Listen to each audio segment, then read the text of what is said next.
میرے نبی پاک صلی اللہ علیہ وسلم نے فرمایا اللہ تم سے 70 ماؤں سے زیادہ محبت فرماتی ہے۔ اللہ نے بھی مثال ماں کی بیان فرمائی، فرمایا گھر جا کے اپنی اماں کو دیکھ لو، اماں تم سے کتنا پیار کرتی ہے، بس اس پیار کو تولنا شروع کر دو، 70 ماؤں سے بھی زیادہ رب تم سے محبت فرمانے والا۔ ترمذی شریف کے لفظ ہیں، ایک صحابی نے آ کے عرض کی یا رسول اللہ پیسے وراثت کے نہیں، میرے ابا جی نے نہیں دیے مجھے، میں نے خود محنت کر کے کمائے، اب میرا ابا مجھ سے پیسے مانگتا ہے تو کیا کروں، وہ میرے ہیں، میں نے کمائے ہیں، ابا جی نے نہیں دیے، وراثت نہیں، حصہ نہیں ملا۔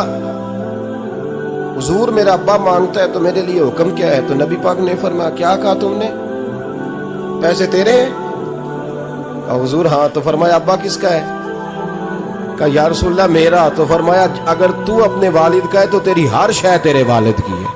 ماں اور باپ یہ تو حسن ہے زندگی کا، یہ تو وقار ہے انسان کا، جب تک ماں باپ کا ہاتھ پکڑ کے چلو گے نا رستے سیدھے رہیں گے۔ اورنگزیب عالمگیر کی ماں فوت ہو گئی، 350 کمرہ تھا محل کا، اور اماں 12 سال ٹانگوں سے معذور رہی اورنگزیب عالمگیر کی۔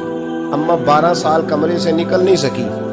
اورنگزیب جب محل میں آتے تھے تو پھر بھی سیدھے اماں کے پاس جاتے تھے، اور جب واپس نکلتے تھے پھر بھی اماں کے ساتھ۔ اورنگزیب کی ماں کا جنازہ اٹھا تو اورنگزیب نے رونا شروع کیا۔ ایک شخص نے کہا تیری کوئی انوکھی مر گئی ہے، ساری دنیا کی مرتی ہیں؟ اس نے کہا میں بادشاہ ہوں، 24 گھنٹے لوگوں کا آنا جانا ہے، پر جب سے وہ گئی ہے یہ مجھے محل نہیں لگتا، مجھے قبرستان لگتا ہے۔ حضرت ابو ہریرہ رضی اللہ تعالیٰ عنہ فرماتے ہیں میری اماں بوڑھی تھی، میں ان کی خدمت کرتا تھا۔ باپ کی خدمت اور ماں کی خدمت سب کے حصے میں نہیں آتی، یہ رب جسے محبوب رکھتا ہے اسے یہ موقع عطا کرتا ہے۔ حضرت ابو ہریرہ فرماتے ہیں میری اماں بوڑھی تھی تو ان کا معدہ کمزور ہو گیا تھا، تو میں اٹھا کے پخانہ پیشاب کرتا تھا تو کئی دفعہ میرے اوپر کر دیتی تھی۔ یہ حضرت ابن جوزی علیہ رحمہ نے اس کو لکھا ہے، فرماتے ہیں میرے دل میں خیال آتا تھا کہ میں بڑا خدمت گزار ہوں اپنی ماں کی۔ ایک دن میں حضرت عمر کے پاس بیٹھا تھا ان کے دور خلافت میں، تو ایک شخص آ گیا۔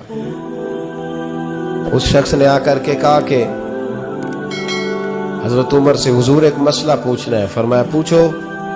وہ کہنے لگا حضور میری اماں بوڑھی ہو گئی ہے، بیمار رہتی ہے، مریضہ ہے، مجھے آواز دیتی ہے بیٹے پیشاب آیا ہے، آواز دیتی ہے تو میں اماں کو اٹھاتا ہوں، ابھی میں بیت الخلاء تک واش روم تک جاتا نہیں کہ میری اماں میرے اوپر پیشاب کر دیتی۔ حضرت عمر سے کہنے لگا حضور بچپن میں اماں پہ پیشاب کرتا تھا، اب اماں میرے اوپر کر دیتی ہے تو حق ادا ہو گیا نا؟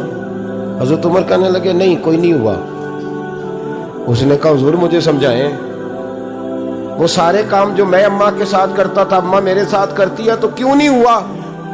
حضرت عمر کہنے لگے بھائی پیشاب تو بھی اماں پہ کرتا تھا اور اماں بھی تیرے اوپر کرتی ہے، پر تیری اور تیری ماں کی سوچ میں بڑا فرق ہے۔ اس نے کہا حضور کس طرح؟ تو کیا جواب ہے سیدنا فاروق اعظم، کیا جواب ہے؟ حضرت عمر فرمانے لگے تیری اور تیری ماں کی سوچ میں بڑا فرق ہے۔ کہا حضور کس طرح؟ فرمایا جب تیری اماں تیرے اوپر پیشاب کرتی ہے نا تو دعا کرتا ہے کہ یا اللہ بوڑھی ہو گئی ہے اسے پردہ دے دے، اور جب تو اپنی اماں پہ پیشاب کرتا تھا تو وہ دعا کرتی تھی یا اللہ میرے لال کو لمبی زندگی عطا فرما۔